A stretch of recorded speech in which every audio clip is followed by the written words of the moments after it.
தீபாவளினாலே பலவித ஸ்வீட் காரத்தோட தான் நம்ம செம்மையா கொண்டாடுவோம். அதில முதலிடம் பிடிச்சது முறுக்கு.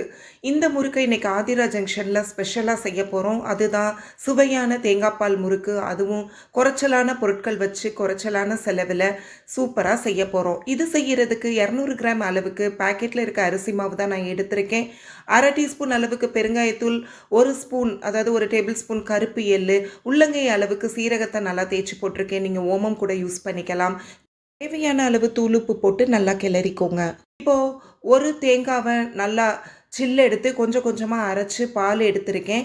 1 டம்ளர்னா 200 எம்எல், நான் கிட்டத்தட்ட 400 எம்எல், அதாவது 1 1/4 டம்ளர் அளவுக்கு கெட்டியான பாலா எடுத்திருக்கேங்க. கொஞ்சமா தண்ணி சேர்த்து அரைச்சு எடுத்துக்கோங்க. இப்போ அதை ஒரு பாத்திரத்தில் ஊற்றிக்கோங்க. இது ஊற்றி இருக்கிறது 200 எம்எல். அடுத்து 3/4 டம்ளருக்கு மேலே ஊற்றியிருக்கேன். இப்போ அடுப்பை ஆன் பண்ணிவிட்டு மீடியம் ஃப்ளேமில் வச்சு ஒரு 10 நிமிஷத்தில் பார்த்தீங்கன்னா தண்ணியும் அந்த தேங்காய் பாலும் அப்படி பிரியிற மாதிரி இருக்கும். லேசாக ஓரங்களில் பபிள்ஸ் வந்திருக்கும். உடனே நீங்கள் ஸ்டவ்வை ஆஃப் பண்ணிடணும். கொதிக்க விடக்கூடாது, தெரிஞ்சு போயிடும். நீங்கள் கிளறி எடுத்து பார்த்தீங்கன்னா தேங்காய் பால் அப்படியே தான் இருக்கும். ஆனால் நல்ல சூடேறி இருக்கும். இந்த தேங்காய் பாலை கொஞ்சம் கொஞ்சமாக இந்த அரிசி மாவில் ஊற்றி நீங்கள் நல்லா கிளறி விடுங்க. கைகளால் கிளறாதீங்க, பால் ரொம்ப சூடாக இருக்கும். ஸோ கொஞ்சம் கொஞ்சமாக ஊற்றுங்க. அப்போ தான் நம்மளுக்கு பதம் தவறாமல் நம்மளுக்கு முறுக்கு மாவு அழகாக பிணைய வரும்.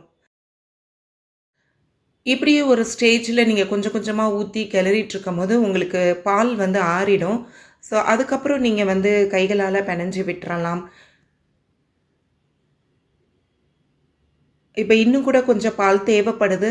மீதம் இருக்கிற கொஞ்சம் பால்லையும் கொஞ்சமாக ஊற்றி பிணைஞ்சு பார்த்ததில் எனக்கு கரெக்டாக பிணைய வந்துருச்சு. பாருங்கள் எவ்வளோண்டு பால் மிச்சம் இருக்குன்னு. ரொம்ப தண்ணியாக பிணைஞ்சிடாதீங்க, கரெக்டான பதத்தில் பிணைங்க. இப்போ 3 கண் இருக்க முறுக்கு அச்சில் இந்த மாவு நல்லா வெது வெதுப்பாக இருக்கும். இதை அப்படியே ஃபில் பண்ணிடலாம்.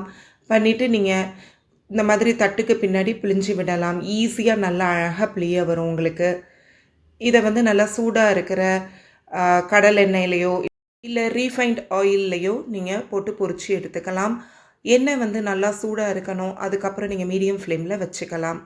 நீங்கள் இந்த மாதிரி தட்டுக்கு பின்னாடி பிழியாமல் டைரெக்டாக முறுக்கு உலக்கலையும் பிழிஞ்சு விடலாம். இது தேங்காய் பால் முறுக்கு, அதனால் நிறம் மாறாமல் பார்த்து நல்லா வெண்மையாக பொரிச்சு எடுக்கணும்.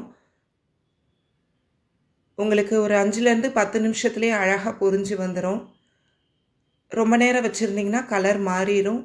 இப்போது இது கரெக்டான பதம், கரெக்டான நிறம். இந்த ஸ்டேஜில் நீங்கள் எடுத்துடுங்க. இந்த மாதிரி எல்லா மாவையும் பிழிஞ்சு எடுத்துக்கோங்க. பாருங்கள், நம்ம அரிசி மாவு தேங்காய் பால் மட்டும்தான் யூஸ் பண்ணோம். இது ரொம்ப முக்கியமான பொருள். மேற்கொண்டு நெய், வெண்ணெய், உளுந்து இந்த மாதிரி வேறு எந்த பருப்பு வகைகளுமே சேர்க்கலை. நல்லா கிறிஸ்பியாகவும் வந்திருக்கு. இந்த ரெசிபியை உங்கள் வீட்டில் செஞ்சு பார்த்துட்டு கமெண்ட் பாக்ஸில் கமெண்ட் பண்ணுங்கள். அப்படியே ஆதிரா ஜங்ஷனை சப்ஸ்கிரைப் பண்ணிவிட்டு பெல் ஐக்கானை ப்ரெஸ் பண்ணிவிடுங்க. மீண்டும் சந்திப்போம்.